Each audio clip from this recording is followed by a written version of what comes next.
All right. So I've lost the agenda. Anyway, if everybody would, as they sign on, put their names and the affiliations in the chat. It's a good way to know who's here. First thing that I want to talk about, is Tammy here yet? No.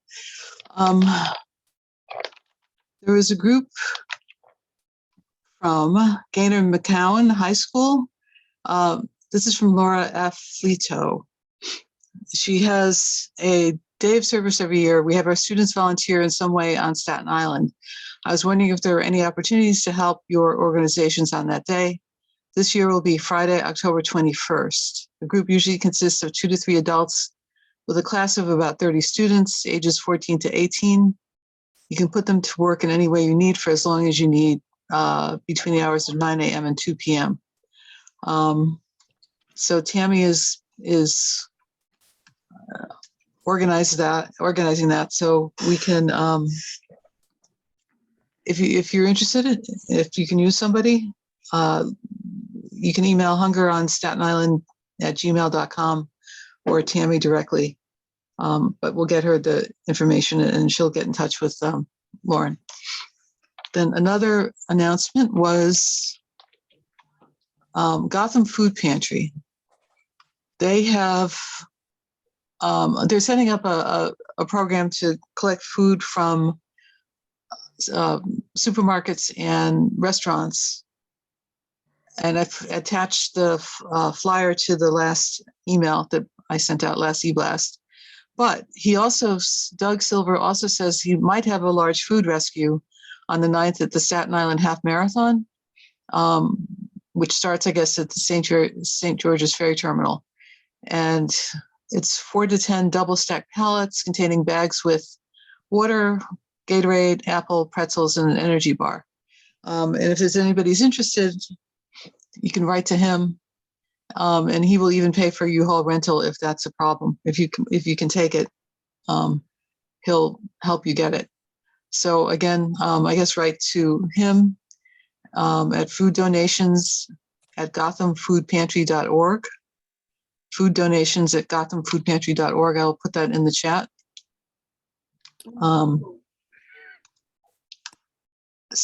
And let us know what you want to do with that.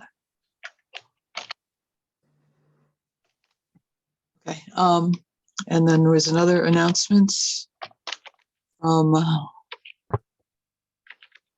Oops, sorry. There's an organization on Staten Island called the BG Foundation. Peter Guerrera says that he has a mission to clean up Staten Island and give back to people and organizations in need. I was wondering if we can be any of assistance to you and your organizations at one of your next events. And let me put the phone number and the website in the chat for that. If anybody's interested. Okay, so let's go start our main part of our meeting. Unless anybody has any other announcements. Anybody? Okay. What I'd like to do is actually start with Eva Rubin. Yeah. And she and Mende will talk about all the different COJOs there are on the island right now and some of the issues, and then we'll go to Amelia and to Benjamin. So Eva, feel free to start. So it's a pleasure. We have our lovely counterpart, Project Hospitality, made us a lovely slideshow that I'd like to go through quickly with you guys. I run myself out of the Autura Food Pantry, which is Mid-Island by the Staten Island Mall. Let's see if this is going to slide. There we go. You'll see we cater to most of the Jewish population, Orthodox, Jewish, conservative. They all come to both locations.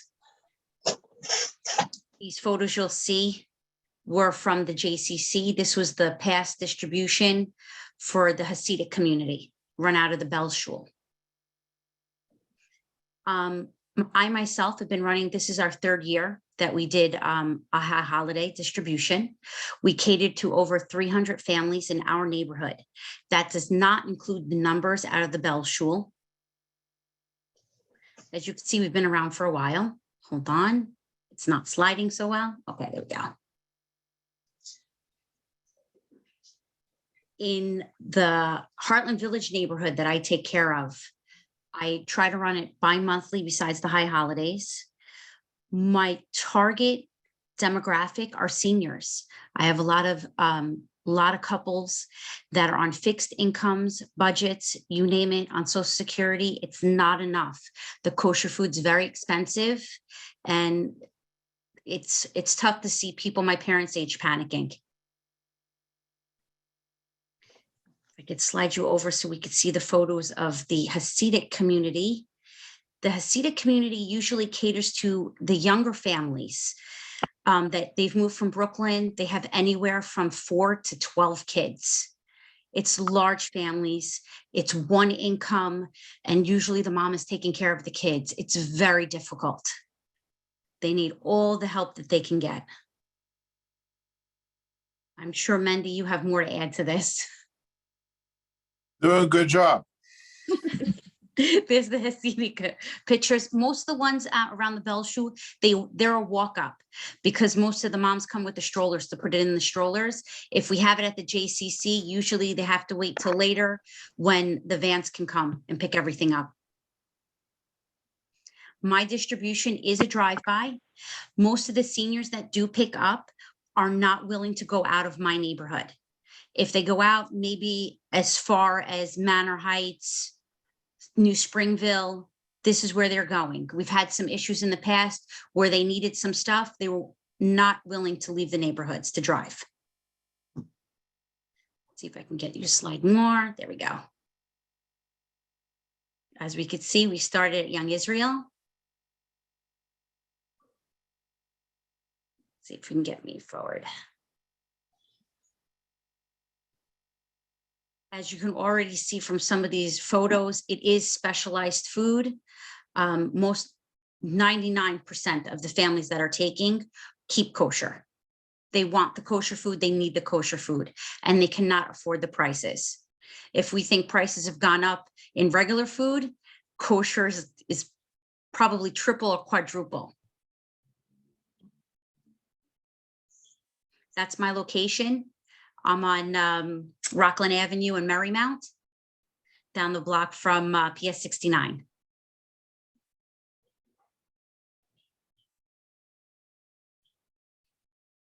Let's see. These are the bigger numbers. That's Rabbi Weber Shul. Mendy, anything else to add? Did a good job on the slideshow. Did you mention your population group is also young families with children? We do have some young families with children. I mean, listen, we service twice a month, about 140 to 175 families, not including high holidays. So we're looking at 120 families, 130 families that are seniors or single family. The rest are families, younger families with kids. And you had just recently 325 families, I believe, for Rosh Hashanah. That was for the high holidays. That was 325 families. That was a lot of seniors, a lot of families. The high holidays isn't just Rosh Hashanah and Yom Kippur. We go through Sukkot. It's 3 holidays with many days and many meals involved. And it's a struggle to cover them all. Yes. Now, Eva, you mentioned some good points. With your permission, I'd like to say a couple important observations. First, I want to thank Benjamin Zaints. I know he's on the call from Met Council.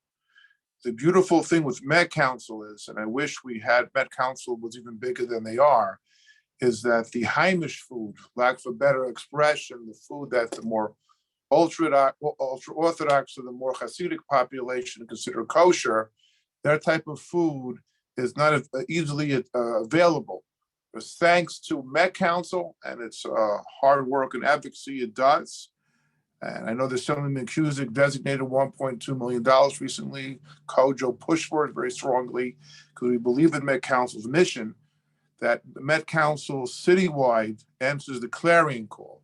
So Ben, I want you to know, as much as we call Mayday to you 24/7, we appreciate you coming through, because it wasn't for your assistance and your agency being there, Ben, Aaron, David, Jessica, and Rebecca being on call 24/7, taking the call and figuring out the best way how to obtain the food for these communities, our community that's part of our pantry.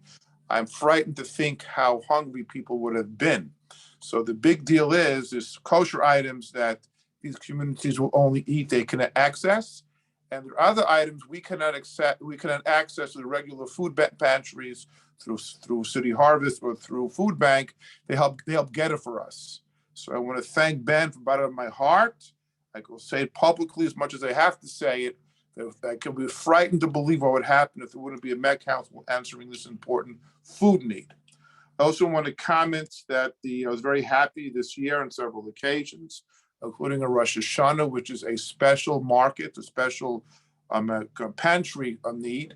We worked hand in hand with Amelia Winters. She's a very good partner to work with the JCC, Ori Lender, the entire staff, and it helped alleviate the needs of close to 475 or so families in the Hasidic community. As Eva pointed out, the family composition, and anywhere from 4 children to 12 children. That population is more younger families and older families, could be some seniors in the mix, versus a younger base with large families. Again, if it wasn't for the JCC's help to reinforce the needs, if it wasn't for this good partnership, strategic partnership with Ben, I'm frightened to think how we couldn't service these people. And even the 325 people we serviced at the Or Torah location, again, Ben, there were items we had to supplement if it wasn't for you, so we really appreciate it.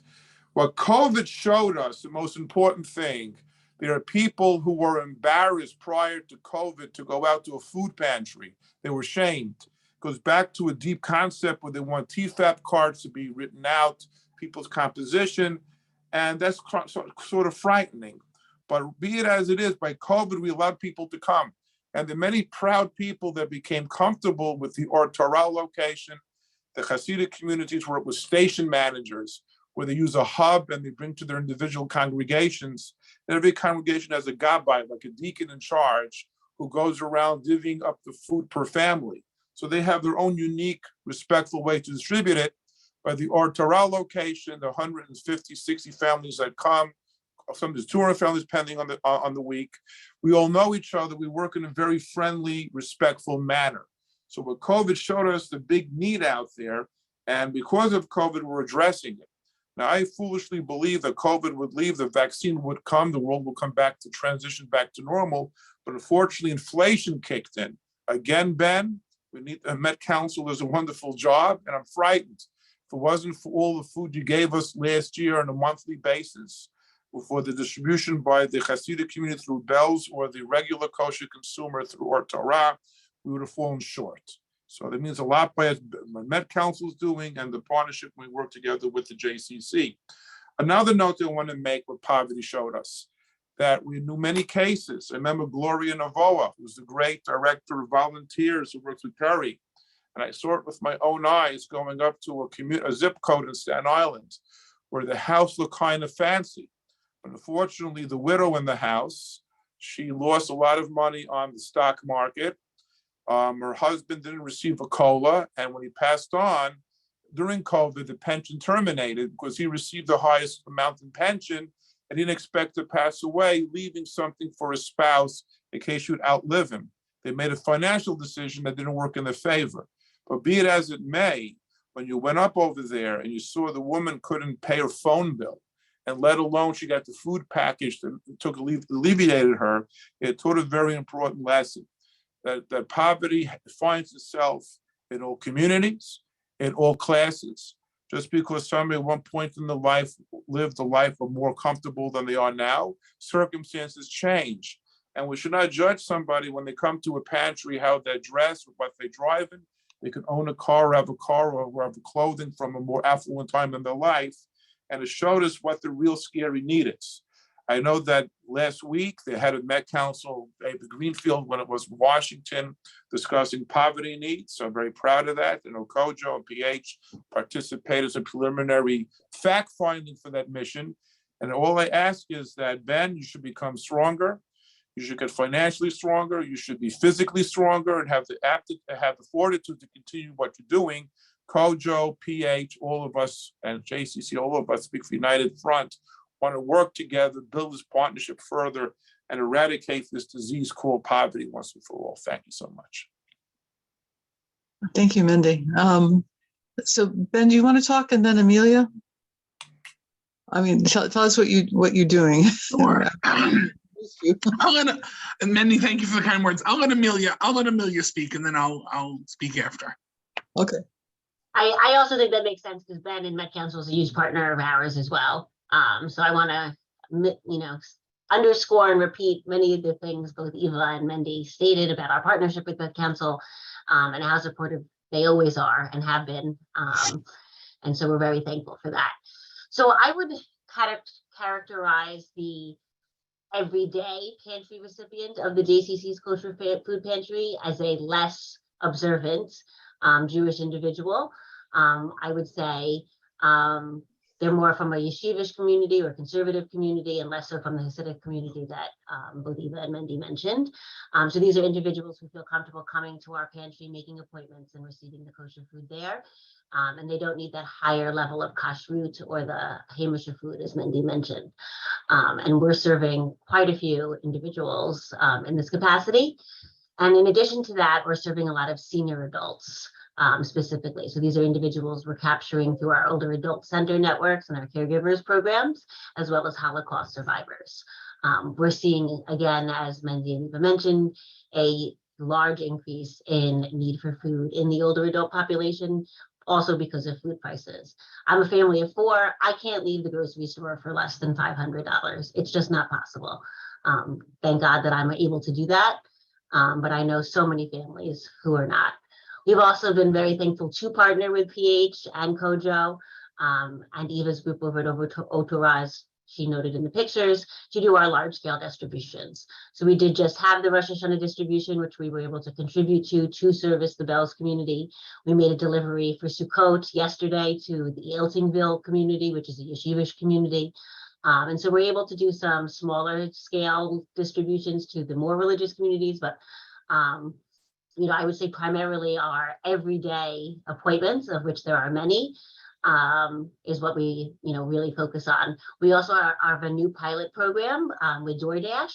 So we are now able to service individuals who are homebound through DoorDash. So we create the package, and then we are able to, or DoorDash comes and picks up that package and delivers it to their home. And that's been usually successful.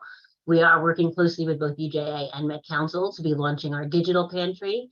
God willing, that's going to be sometime soon. Maybe Ben will give us some more details on that. Happy to answer any other questions. Okay, thank you. Ben? Yeah, thank you. Thank you to Eva, to Mindy, and to Amelia, also for doing sort of the on the ground real work and getting food to the kosher observant community on Staten Island.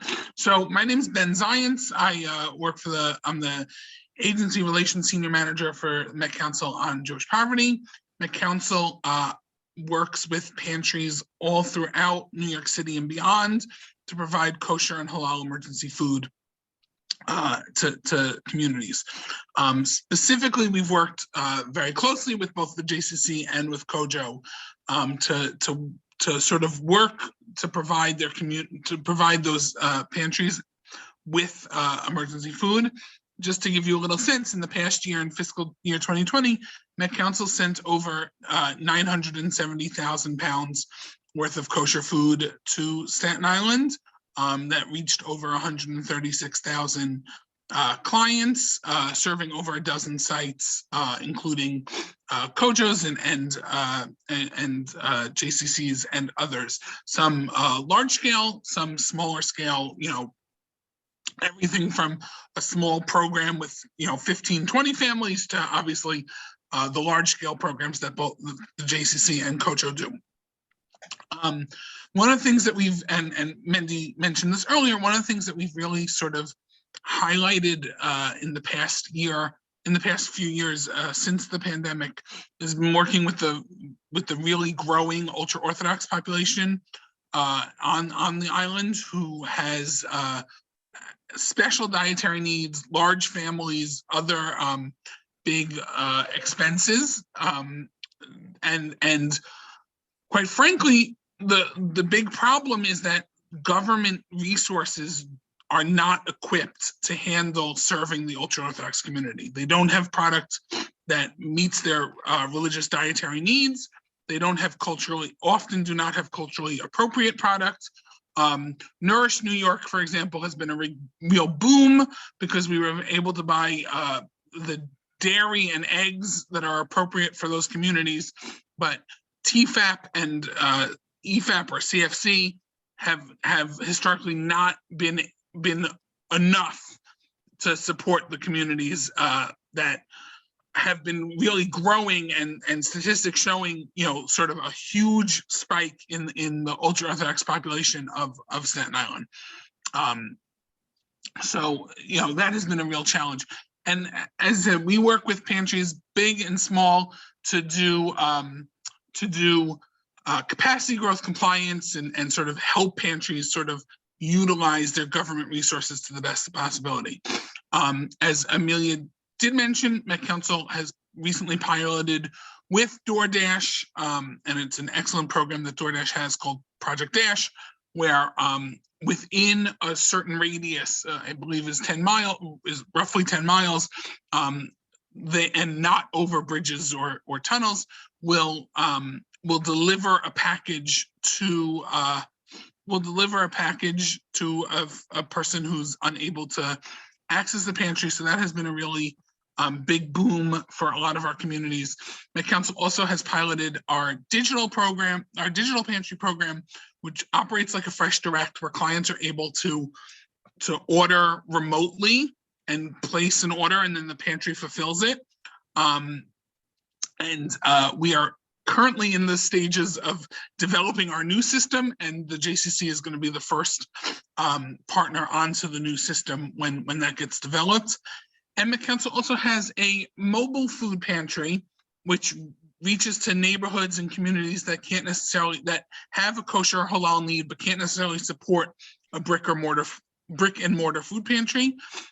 We show up, we have a fully stocked mobile food pantry that has refrigerators and freezers and able to have fresh produce, etc. It's a real pantry on wheels, and are able to reach neighborhoods and communities that are underserved because of, be it lack of space or access, etc. If just to give an example, if the JCC is in one corner of the island and wants to do a distribution on another corner of the island, is a real opportunity to partner with our mobile pantry. Since COVID, numbers have gone through the roof, right? But really sort of allowing us to reach communities that we were not, frankly, we were not equipped to serve prior to that, like the ultra-Orthodox community, like other communities that have not they were always there, and as Mindy shared, has the stigma of coming, etc. And this sort of the pandemic, if there is a positive, one of that is that it lowered the stigma a little of asking for help. We all, during the hard times of the pandemic, we all needed help, whether it was financial or emotional or some sort of, we all knew what it was like to ask somebody for help during that time, and so many of our neighbors needed it even more. Obviously the rising costs and inflation have been crippling for consumers and for us as a sort of large purchaser. And if there's anything that is really sort of glaring and a big issue, is that, you know, more fresh and frozen protein options, especially ones that are available for the ultra-Orthodox community or for the kosher keeping or halal keeping community would be really big. You know, CFC, the city's program, recently released its new purchasing program and like had promised that there would be increased kosher product, and there was, however, not any kosher fresh product. Fresh, you know, there was chicken, there was fish, and none of it was kosher, which is a big challenge for the kosher observant communities and those with religiously informed diets. And then sort of beyond that, right, beyond just the fact that food might be kosher, is food that is culturally and culturally competent and relevant to our communities. Like both Amelia and Mandy and Eva said, you know, the holidays obviously provide a large burden. We're in the midst of our big push around the high holidays. Passover is really our largest time of the year. Just in across the city and beyond, the council gave out close to 4 million pounds by Passover alone last year. Realizing the significant burden it puts on so many families. And then beyond that, if those of you who represent pantries throughout Staten Island, you know, if you have a kosher or halal need, I encourage you to reach out to me. Like, even though we are increasingly burdened with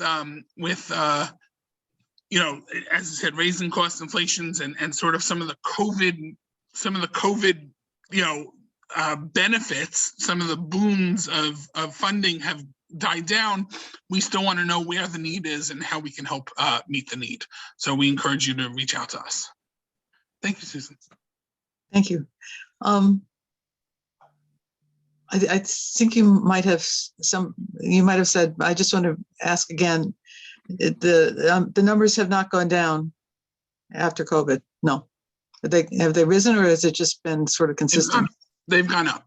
Gone up. A lot of our pantries, have even said to me that they had donors who became clients, right? People who used to have an extra, you know, $50, $100 a month that could donate, who, you know, just, like Amelia said, like, you go and you can only spend, like, I can't go to the grocery store and not spend, you know, a lot of money, and, you know, and it's really been a challenge for so many families, even families that never needed, now find themselves needing. Right. Okay. Any questions? We're recording this too, so this will be online if people want to come back and review. But does anybody have any questions at this point? I mean, it's kind of overwhelming, actually. Okay.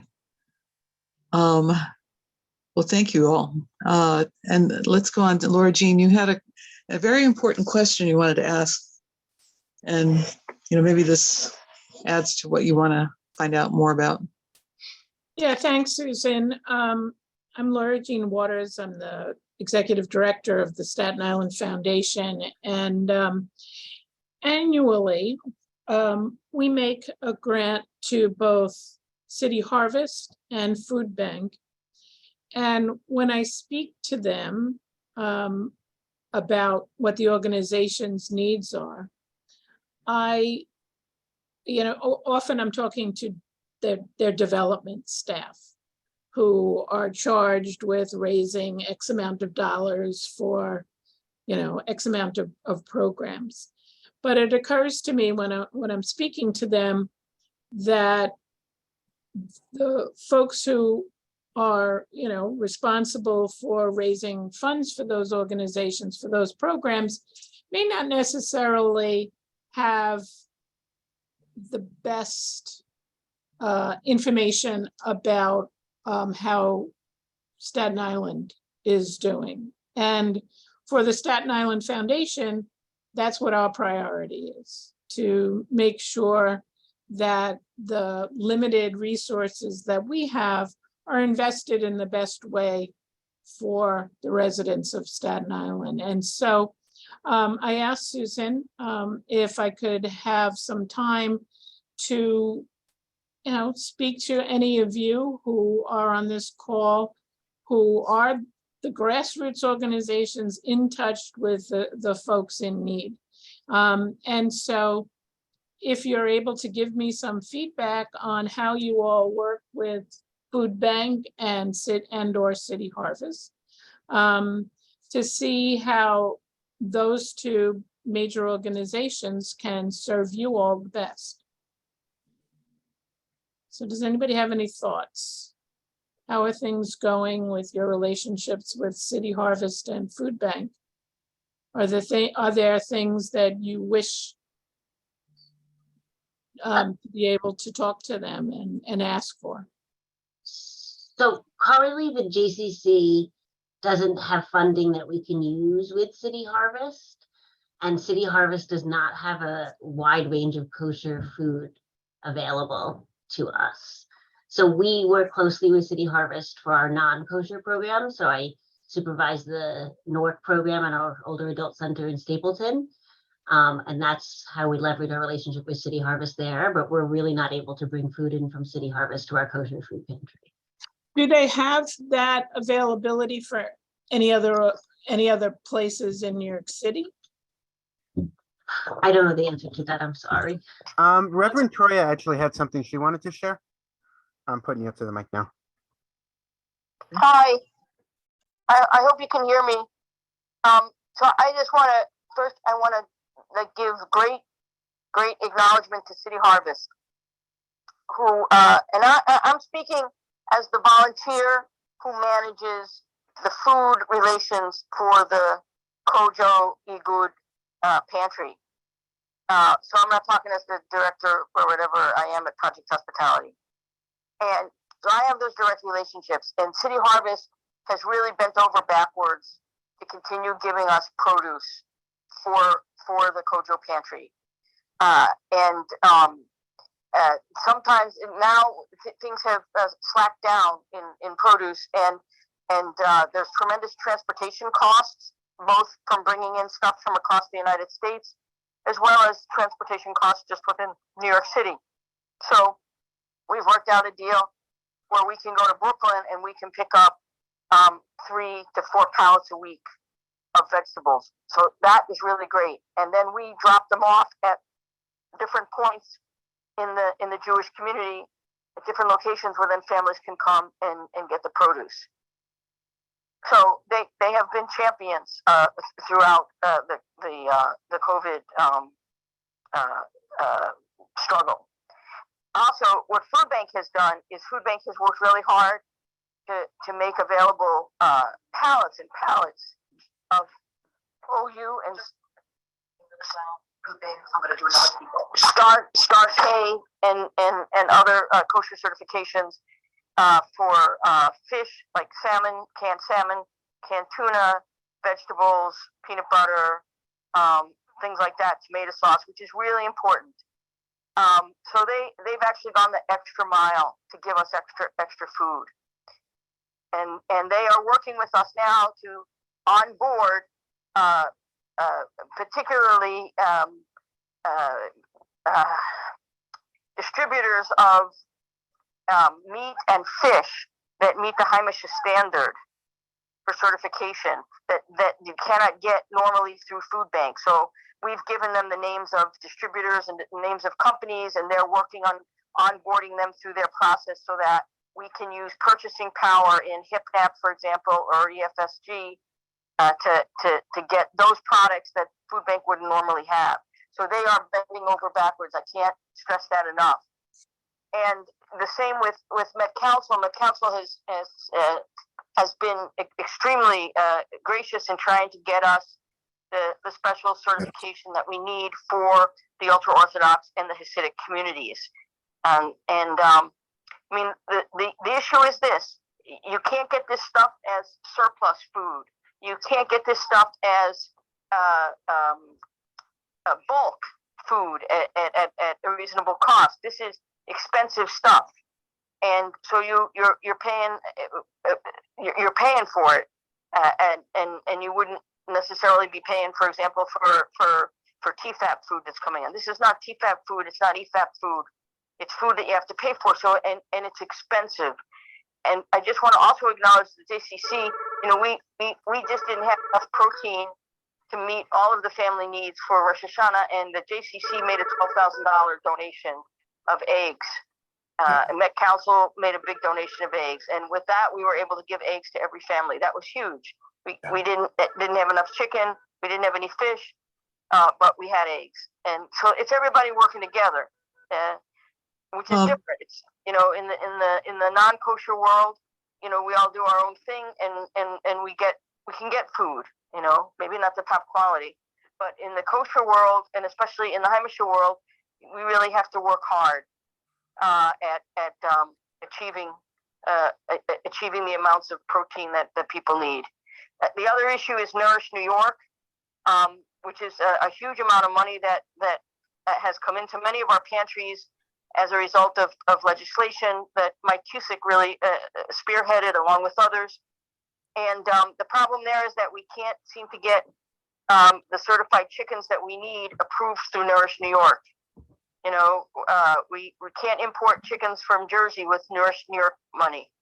You know, so that's like a big issue. Is Nourish New York works great for produce, Nourish New York works great for eggs, and it works great for dairy.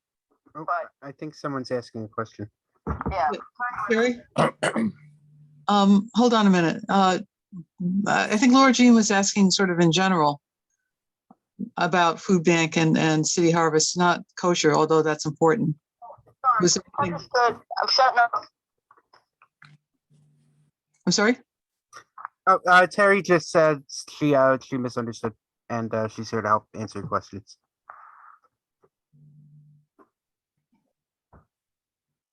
I didn't understand that, but okay.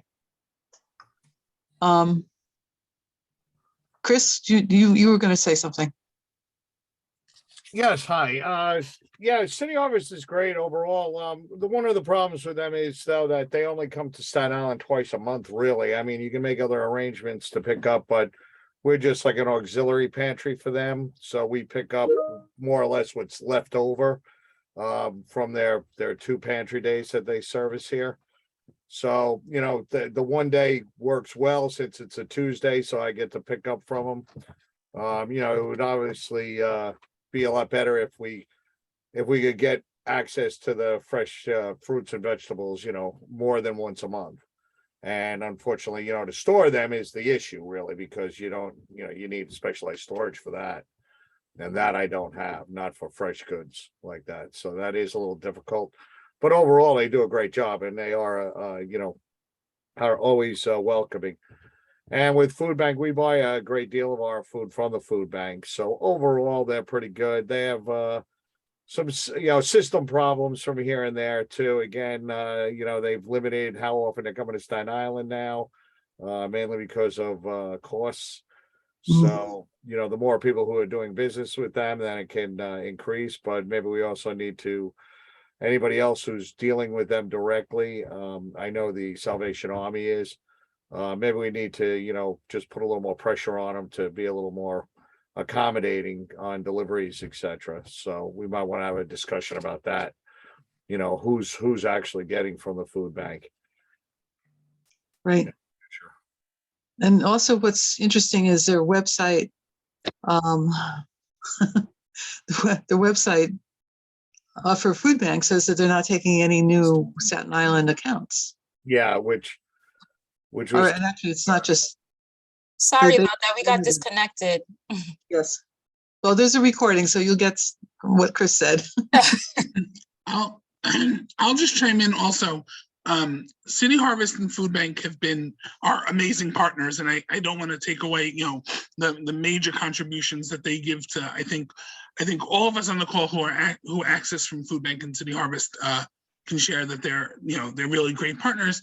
But it is true that that both City Harvest and Food Bank, like for example, at the moment, are not taking any new partners. Both have put, you know, across the city, but you know, Staten Island, of course, specific, are not taking any new partners at the moment, and both have sent out notifications that, in fact, they're given obviously we all have felt the sort of burden of decreased funding in general, but that they are actually, even for their existing funders, even for their existing pantries, are looking to diminish the amount that they're supporting their programs. Again, obviously they are burdened with financial burdens just like the rest of us, and understandably, but it's going to leave it to the boots on the ground pantries to try and make up that difference. Just one extra sentence, as Terry was saying, obviously they're when it comes to communities with religiously informed diets, that of kosher and or halal, there's also a lot that is being missed out of that as well. Mhm. And we had folks from the halal community, the Muslim community, last month, talking about the same problems essentially. So, so anybody else, Laura Jean, do you want to ask any other follow-up questions? No, thank you. Okay. Any other questions? We're good? Okay. So we have committee reports. Chris, do you want to talk about what you've been up to? Sure. Thank you. And hi again, everybody. So we are been working behind the scenes on the list of pantries. So I don't know, Susan, if we had a chance to update that on your current website or not. The new, I don't remember, to be honest with you, if we did it or not. But I have to do that, so it's on me now. yeah, no, believe me, trust me, it's been hard just keeping everything in my mind these days. Uh-huh. But we worked on that. We reached out. We're going to be sending out a follow-up email to everybody about that. So if you are not on the list, please tell us right now. You can put it in the chat to make sure that we get your information and we put it onto the Hunger Task Force website, which is a great resource to put out there to your organizations and anybody else who needs food. We want to carry that further, obviously, so that way we can make recommendations at pantries for other pantries if you can't accommodate somebody. So this is where the halal and the kosher pantries come in, especially big. So if people are asking for that kind of stuff, Right. one of the big questions is going to be, what's your capacity too? So we know, especially it's become so evident through this meeting, but also recently, that there certainly is still a need out there that we see at our pantry too. Just to let everybody know, I did see we saw some funding from on the national scale. I don't have the information right in front of me right now, so I can't read it off to you, but a large funding could be $100,000 a year over 5 years. So I'll forward that information to you, Susan, and you can probably put it out there to everybody at some point. I don't know. We're going to apply for it through the New York Foundling, but we put our letter of intent in. But it's you might have heard about it or not. Like I said, I just lost it, so I got to find it back in my. I move everything into a folder for this stuff, and I must not have moved it in there. But we were talking about some other things through another, through my regular organization, Staten Island Community Partnership. And I just want to see if anybody has a problem with this so that we can take it to the next logical step. The pantries are a great way of disseminating information to the community, because these are people who are receiving the benefit of the food pantry. These are people who we need information from. We've worked over the last few months with a special project called Community Speaks, which is coming out of the Columbia University, but it's about looking at the community, and they send out this survey to all over the place. But they came to us because they had gotten very poor responses from Staten Island. Now, again, Forgotten Island didn't have the inroads. So us, just by putting it in our newsletter, talking about it for a month, actually quadrupled the number of responses right away. It went from like 70 to like 500 or something in like a month. Now they're We just sat down with them reviewing their latest iteration of this survey that's coming out on October 15th or so, middle of the month.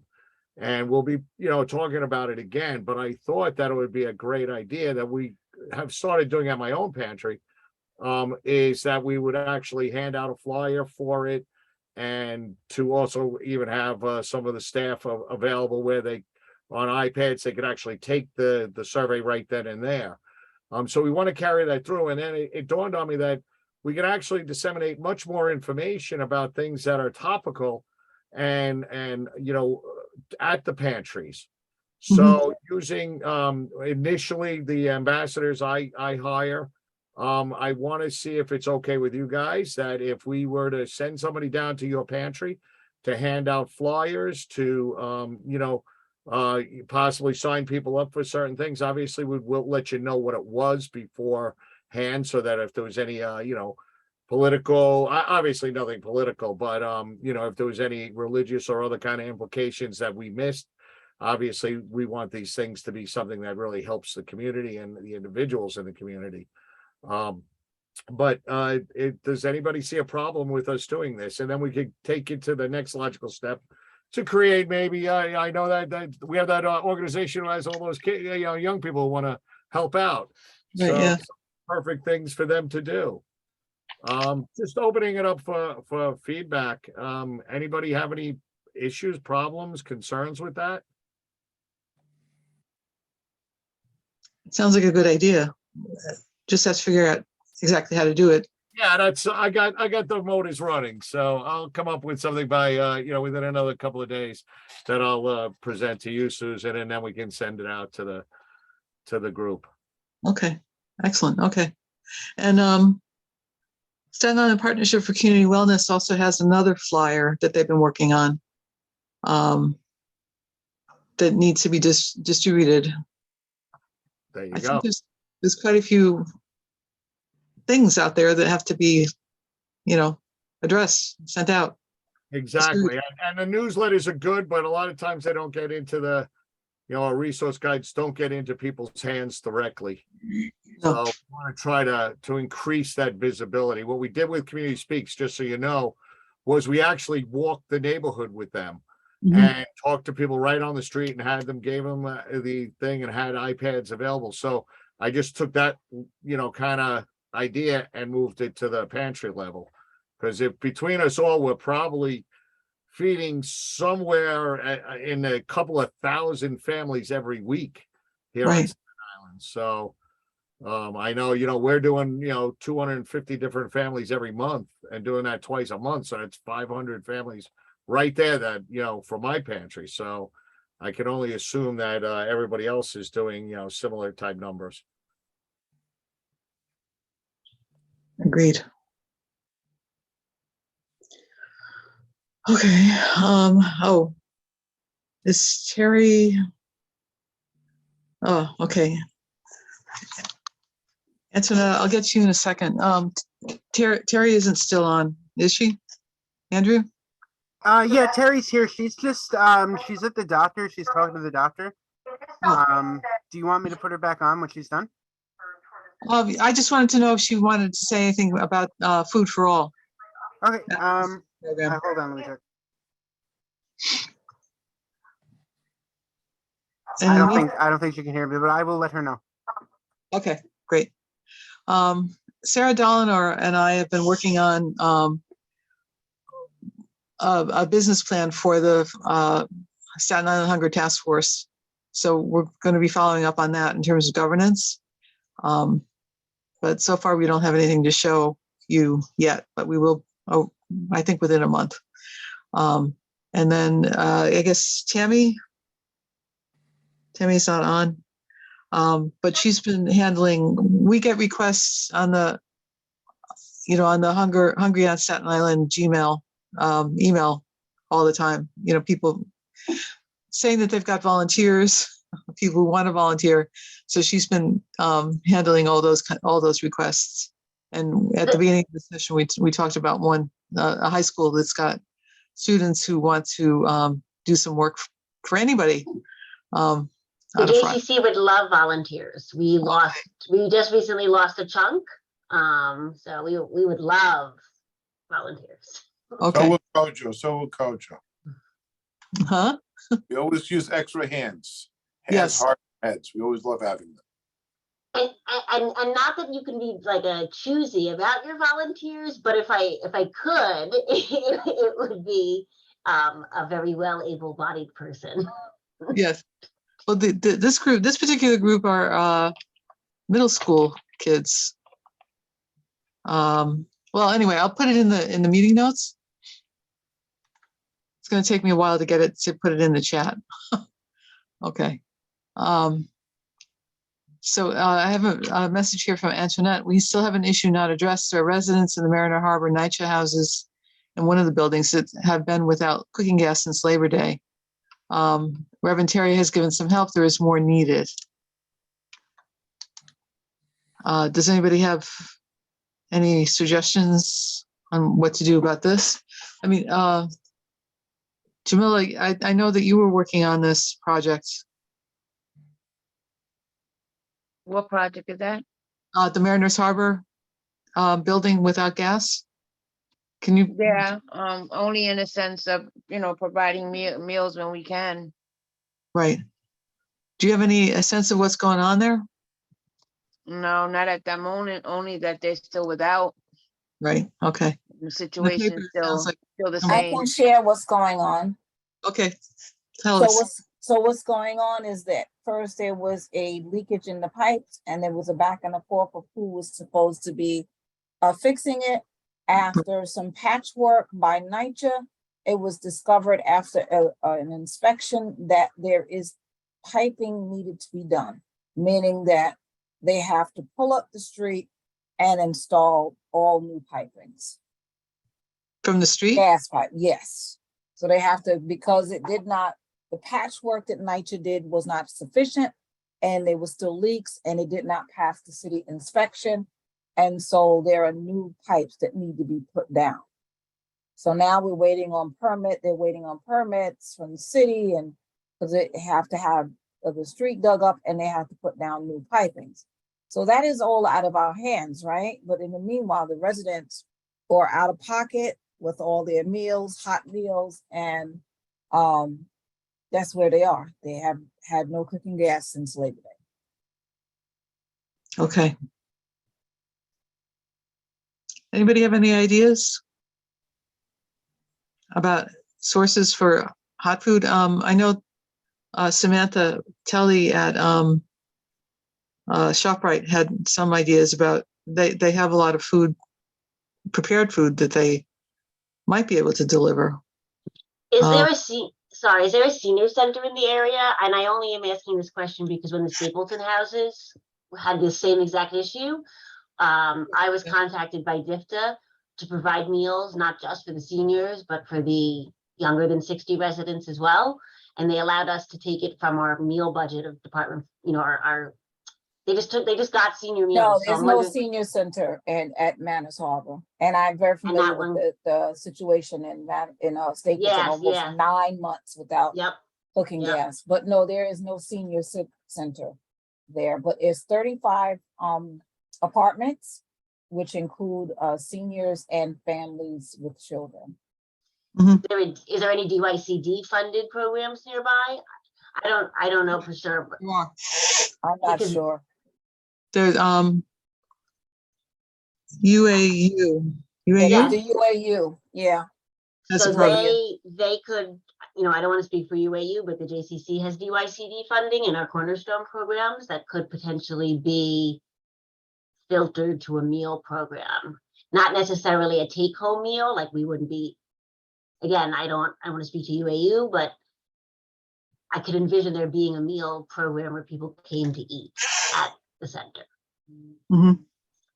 Antoinette, do you live in the Mariners Harbor houses? I What's don't your live in the connection? houses, I live in the area. Uh-huh. I have close contact with a few of the residents, one particular you all might know her, Miss Belinda Dixon. Yes, I'm aware, Yeah. Ms. Belinda Dixon, Yeah. yeah. So she's been texting me and keeping me abreast. You know, a lot of the families are not so much looking for prepared meals. They're also looking for assistance with regards to alternatives, hot pots, crock pots, and that has not been fulfilled within those families within that entire building. There's still a lot of families that are just without, don't have the means to get. So in addition to the meals that you're referencing to, they're also in need of alternatives in place, so until that cooking gas comes back on.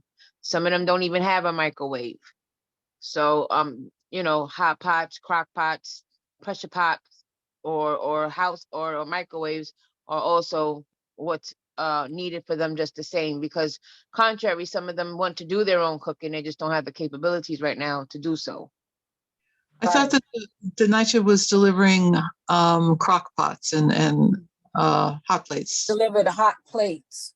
Hot plates only, Hot and not plates and every family small, got and that. not everybody got the, like Jamila said, Sister Jamila said, not everybody got the crock pots. A few, assembling fall being a few, but everybody got hot plates. You can't cook a whole meal for a family on a hot plate. No, you can't. Yeah. Huh. My apologies if this is taking up a bit of time and No, that's okay. Yeah. We're still within our, we ended at 4:30, so this is fine. Did you want Reverend Troya to speak on Food for All? Sure. 1 second. Here she is. Okay. Hi, just to speak on Food for All, several people from Staten Island were on 2 of the White House conference calls. Mendy and myself were on for the Jewish community, and that was coordinated by Met Council.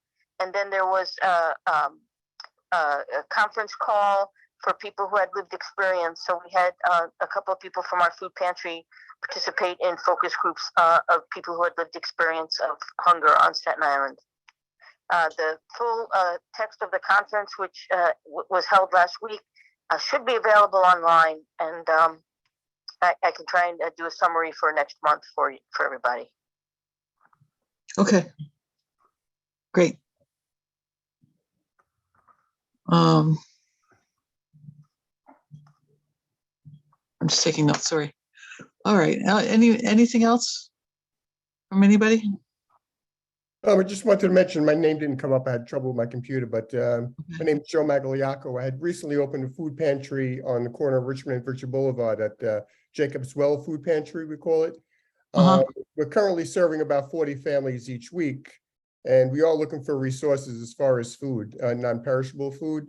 We've been doing some food drives at different supermarkets, but anybody that could, help out with other resources that we can get, non-perishable foods, we definitely appreciate it. That's good. Can you send an email to hungryonstatenisland@gmail.com? With your Yeah. Yeah, and the hours and what you need. Okay. I'll send that out. hungryonstatenisland@gmail. Yep. Hungry at Staten Island. Hungry on Staten Island @gmail. Perfect. Thank you. Yeah, thank you. Okay. Is that the pantry near Our Lady of Pity? Yes. Yes. Thank you.